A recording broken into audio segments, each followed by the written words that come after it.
오늘 우리에게 주시는 하나님의 말씀은 시편 5편 1절로 12절까지의 말씀입니다. 시편 5편 1절로 12절까지의 말씀을 한 절씩 교독하고 마지막 절은 같이 보도록 하겠습니다.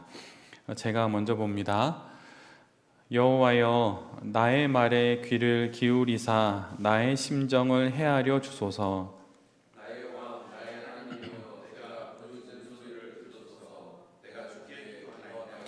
여호와여, 아침에 주께서 나의 소리를 들으시리니 아침에 내가 주께 기도하고 바라리이다.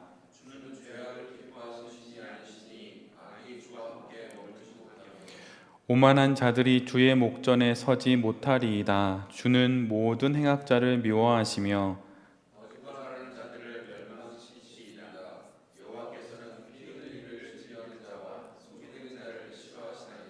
오직 나는 주의 풍성한 사랑을 힘입어 주의 집에 들어가 주를 경외함으로 성전을 향하여 예배하리이다.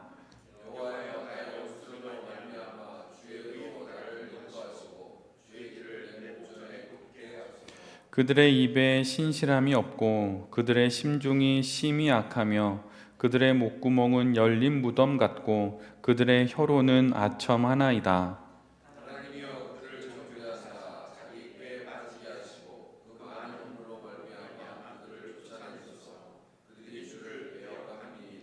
그러나 주께 피하는 모든 사람은 다 기뻐하며 주의 보호로 말미암아 영원히 기뻐 외치고 주의 이름을 사랑하는 자들은 주를 즐거워하리이다. 여호와여, 주는 의인에게 복을 주시고 방패로함 같이 은혜로 그를 호위하시리이다. 아멘. 오늘은 시편 5편의 말씀을 갖고 살피시는 하나님께 피하는 사업, 살피시는 하나님께 피하는 사업, 이런 제목으로 함께 하나님 말씀을 나누도록 하겠습니다. 오늘 성경을 읽어보면 무슨 이유에서인지는 알 수는 없지만 지금 시인은 공경 가운데 처해 있습니다. 악인에 의해서 어려움을 당하고 있는 그런 상황인 것이지요. 그런데 그는 바로 그때에 하나님을 찾는 것으로 자신의 기도를 시작합니다. 1절의 말씀처럼 여호와여, 이렇게 하나님의 이름을 부릅니다. 위기에 처하면, 또 다급한 상황이 되면 우리는 지금 내가 어떠한 상황에 처했는지 설명하기 이전에 내게 도움을 줄 수 있는 이의 이름을 나도 모르게 부르게 됩니다. 마치 어린아이가 엄마의 이름을 부르듯 그렇게 되는 것이지요. 그 순간 그가 부르는 것이 그가 진짜 의지하는 것입니다. 그런데 오늘 시인은 그 위기 앞에서 여호와를 부릅니다. 하나님을 부르는 것입니다. 우리 역시 인생을 살아가며 또 직장 생활을 하고 또 사업을 경영하면서 모두 어려움을 당합니다. 사업을 하며 사람을 상대하며 공경에 빠질 때도 있습니다.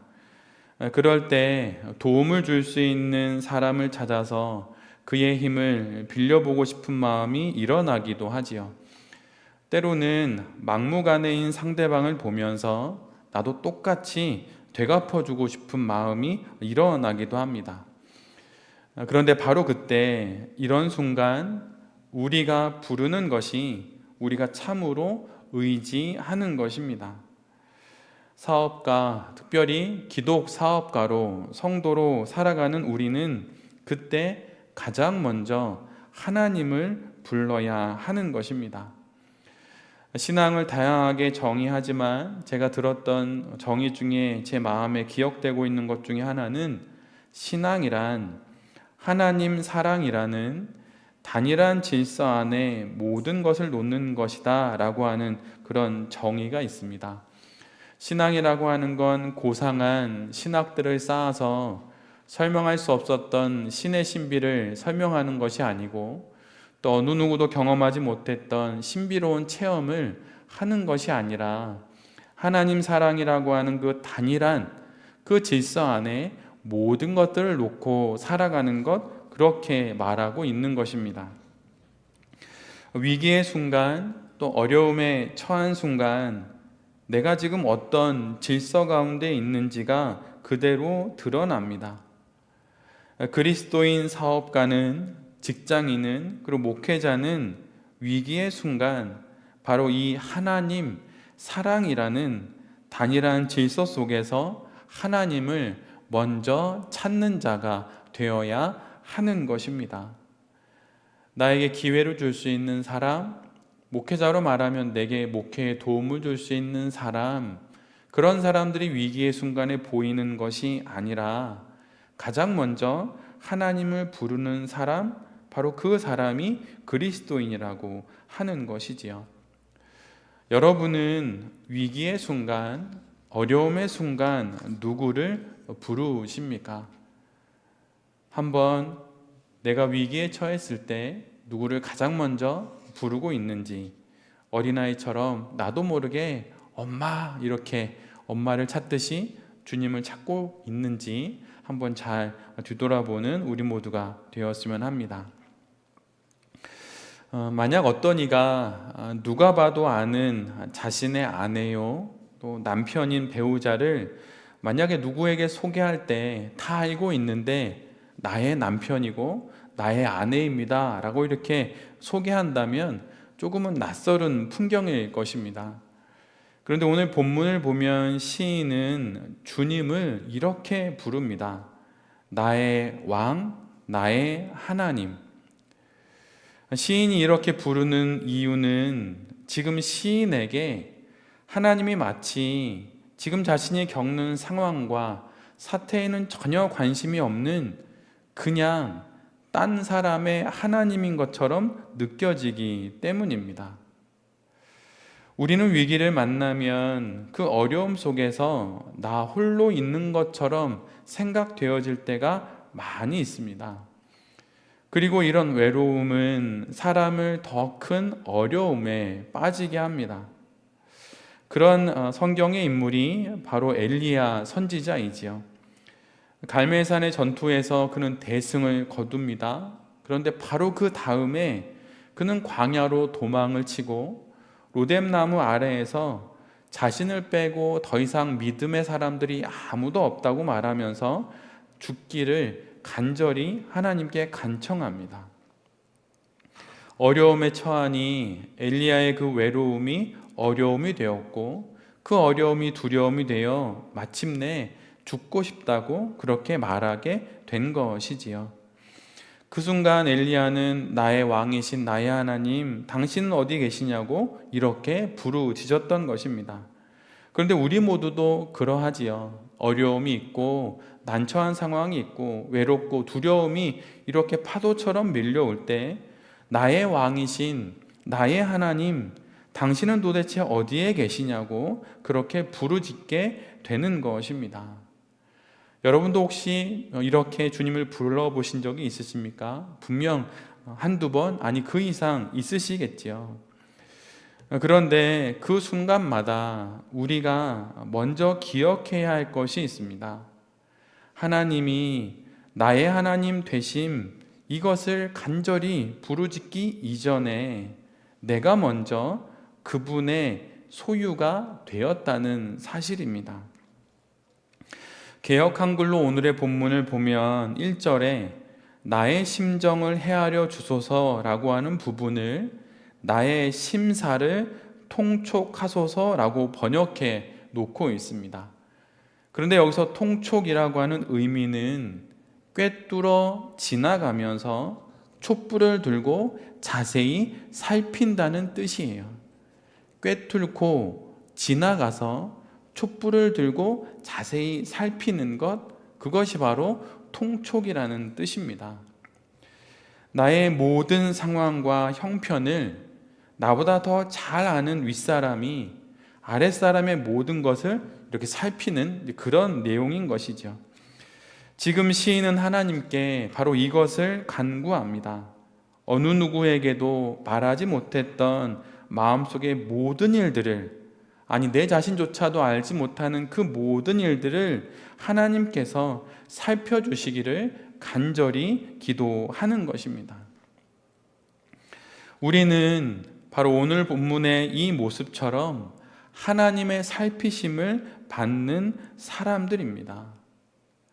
하나님께서 나의 마음과 나의 사업과 나의 가정과 나의 모든 형편을 꿰뚫고 지나가시면서 촛불을 들고 자세히 살피고 계신 것이에요. 사실 저는 어렸을 적에 좀 자주 아팠습니다. 근데 지금은 하나님의 은혜로 어렸을 때 자주 아프던 부분이 더 이상은 아프지 않게 되었어요. 정말 얼마나 감사한지 모르는데 어렸을 적에 항상 자주 아파서 가족들이 저녁 시간에 밥을 먹으면 저는 밥을 먹지 못했어요. 6시 이후로는 밥을 먹지 못했습니다. 근데 초등학교를 지나고 우연찮게 대략적으로 교회를 다닐 무렵쯤부터 그런 증상이 좀 사라지면서 매우 건강하게 성장을 했습니다. 그런데 어릴 적 몸이 아파서 밤새 열이 쩔쩔 끓어서 앓고 이렇게 잘 때가 있었는데, 그럴 때면 어머니께서 제 머리맡에 물수건을 이렇게 젖어서 이렇게 저의 머리맡에 대어주시곤 하셨습니다. 그런데 어릴 적 기억에 아침에 일어나 보면 제 이마에 놓여있는 수건에 여전히 물기가 남아있는 것을 발견하곤 했습니다. 어린 마음에 8시간, 10시간이 충분히 지났을 법한데 물수건이 왜 마르지 않았지? 이런 생각을 해본 적이 있습니다. 어떻게 된 것인가요? 밤새 어머니가 수시로 그 물수건을 갈아 주신 것입니다. 내가 앓고 있는 그 밤에 어머니는 그렇게 제 곁에서 제 이마에 물수건을 갈아 주신 것이지요. 밤새 나는 몸으로 앓고 어머니는 마음으로 알았던 것입니다. 그런데 바로 이것처럼 어려움을 겪는 우리와 하나님이 이러한 모습으로 함께 그 어려운 시간을 지나가는 것이에요. 저는 이종록 시인을 개인적으로 좋아합니다. 만나본 적은 없지만 그가 썼던 시가 제 정서와 좀 잘 맞는 면이 있어서 특별히 이종록 시인의 그 시집을 좋아하는데, 그 중에서도 어머니 학교라고 하는 시집을 여러 번 읽었습니다. 근데 그 시집에 금음달이라고 하는 시가 있는데 제가 그 시를 잠시 읽어드리겠습니다. 앞에 PPT로 나올 텐데 한번 머릿속으로 이렇게 마음속으로 영화를 보듯이 한번 잘 보았으면 좋겠습니다. 금음달. 가로등 밑 들깨는 올해도 쭉정이란다. 쉴 틈이 없었던 거지. 너도 곧 좋은 날 올 거여. 지나고 봐라. 사람도 밤낮 밝기만 하다고 좋은 것이 아니다. 보름 아니었던 금음달 없고 금음 없었던 보름달 없지. 어둠은 지나가는 거란다. 어떤 세상이 맨날 보름달만 있겠냐. 몸만 성하면 쓴다. 가끔 이런 시집을 읽을 때마다 하나님의 마음을 그 어떤 신학 서적보다도 깊게 전해주는 것을 느끼게 됩니다. 하나님도 우리에게 이렇게 말씀하시는 것입니다. 어려움도 있고 좋은 일도 있고 다 그런 거란다. 그런 것들 다 지나가며 사는 거란다. 다만 몸만 성하면 된다. 살아만 있으면 된다. 나도 이렇게 내 곁에 있으니 살아 있기만 하면 된다 라고 말이죠. 그러기에 사실은 우리가 하고 있는 사업 가운데 우리가 어려움을 겪을 때마다 그 곁에 하나님이 함께 계시다고 하는 사실을 우리 모두는 잘 기억해야 합니다. 밤새 열이 쩔쩔 끓는 그 작은 몸뚱이를 가진 아이가 자기 밖에서 어떤 일이 벌어지는지 전혀 모르지만 어머니가 밤새 돌봐주듯이 하나님께서 그렇게 우리를 살펴주시고 돌봐주시는 것이에요. 몸만 성하면 되는 것입니다. 사람만 있으면 되는 것입니다. 그러기에 사실 사업은 참 좋은 신앙적인 아이템입니다. 왜냐하면 하나님을 찾아야 할 때가 수시로 찾아오기 때문이에요. 그리고 개척교회를 섬기는 것도 그렇습니다. 수시로, 정말 수시로 하나님을 찾게 됩니다. 그리 오랜 세월을 살아오지는 않았지만, 또 그렇다고 그리 짧지도 않다고 생각이 되지만, 그 세월 속에서 저는 개인적으로 목회, 특별히 돌배교회 개척교회를 하게 된 것이 정말 얼마나 큰 은혜인지 모릅니다. 아마 그냥 평범한 목회자의 길을 걸어갔으면 저의 삶 속에 가까이 계시고 저의 모든 것을 살피시는 하나님을 이처럼 정말 가깝게 느끼지는 못했을 것 같아요. 그런데 돌배교회에 오게 되니 정말 하나님의 가까이 계심을 정말 많이 느끼게 됩니다. 그러기에 우리 모두가 사업을 하면서 어려운 일을 만날 때마다 너무 겁먹지 말고 내 곁에 계신 하나님을 보며 차근차근 인생의 길을 잘 걸어갈 수 있었으면 좋겠습니다. 그리고 그런 인생을 걸어갈 때 이런 말은 하지 않았으면 좋겠어요. 반드시 이렇게 되어야만 한다. 목회를 두고도 마찬가지입니다. 내가 하나님 앞에 이렇게 다른 거 다 포기하고 목회했으니 반드시 이렇게 되어야 한다. 이런 마음과 생각은 품지 않았으면 합니다. 절대로 반드시 이렇게 말하는 것은 사실은 사람이 할 수 있는 이야기가 아니기 때문인 것이에요. 그러기에 늘 언제나 오늘 주신 은혜로 오늘의 하루를 살고 오늘 주신 기회를 열어가며 그렇게 인생의 길을, 사업의 길을 헤쳐나가는 것이 바로 모든 기독교 그리스도인들이 해야 할, 바로 그 사업가들이 해야 할 일인 것입니다. 가끔은 악이 우리에게 가까이 있을 때 그 악이 우리를 어려움에 빠지게도 하지만 사실은 우리가 그 악의 영향을 받을 때도 종종 있습니다.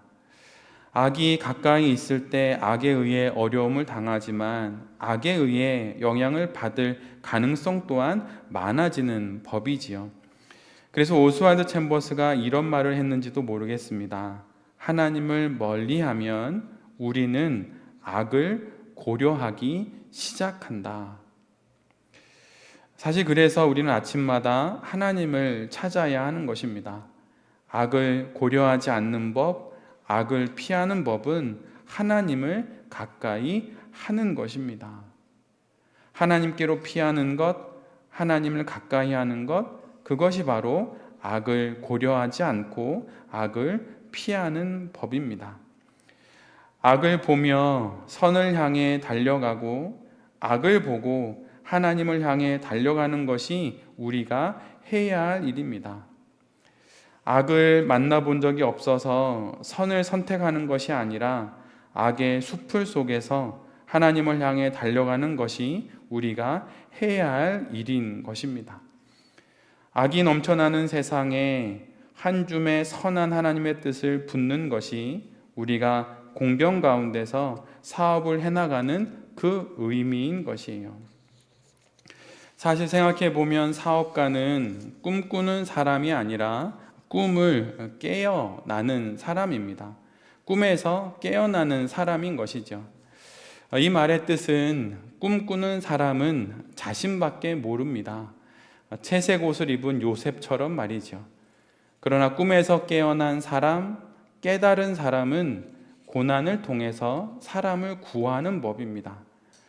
사람을 살리는 것이죠. 그래서 고난을 지나며 꿈에서 깨어난 요셉처럼 결국은 사람을 살리는 사람들이 되는 것, 그것이 바로 우리가 사업 가운데서 해야 하는 일인 것입니다.